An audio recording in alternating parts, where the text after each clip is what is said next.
Ito po mga ka-James, sa Isuzu D-Max, ito, siniservisan natin, no?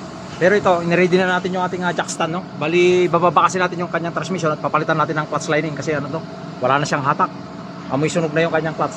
So ito yung mga parts natin, papalitan din natin ng air filter kasi yung air filter niya, umambok na siya. Yan, sira na siya, easy filter. Ito yung ating pyesa. Saka front brake pads, magpapalit din tayo. Ito yung ating oil filter, no? Yan, tinanggalan natin yung kanyang front brake pads dito. So ito siya. Yan po, like and share para magkaroon ng idea yung iba. Yan, ipupull down natin yung transmission nito. Bali, kailangan matapos natin ng in just 2 hours to. Yan po, like and share. Maraming salamat. So ayan siya mga ka-GM, oh. Sira na yung kanyang air filter, umambok na siya, oh.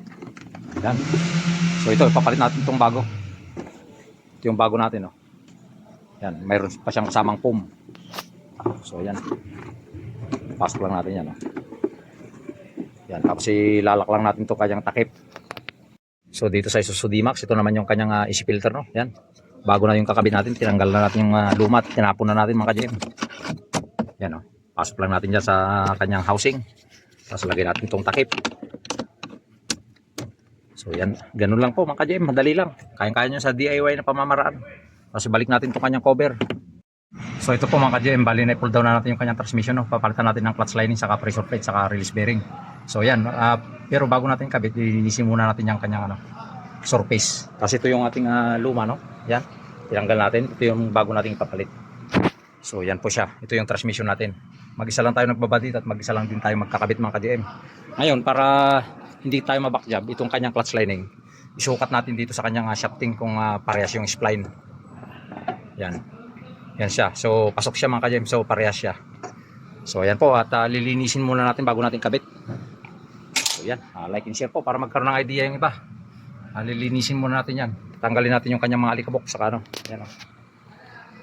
So ayan, balik kakabit na natin mga ka-GM. Pero ito, kailangan i-testing muna natin dito kung parehas yung ating pyesa, no? Para hindi tayo mabackjob sa pagbaba ng transmission. Yan, okay naman siya. Tapos yan, inayos natin yung paglapat dito sa ano natin, release bearing. Kailangan yung lapat na lapat, yung saktong-sakto talaga para hindi tayo mabackjob. Yun yung bago nating pressure plate. Ito yung ating luma, oh. Yan, tinanggal natin. So ayan, nalinis na rin natin itong kanyang flywheel. So kakabit na natin. Yan, baka ikabit pa ng iba. So ayan, uwi na naman ka-GM, 5 PM na ng hapon.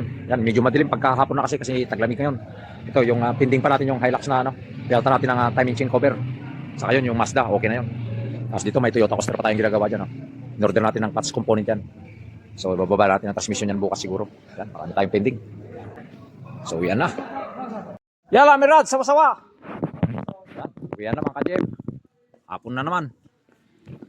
Yan, oh. Body shop. Doon kami sa dulo ron, sa mga lifter doon. Tapos yan, yung painting area dyan.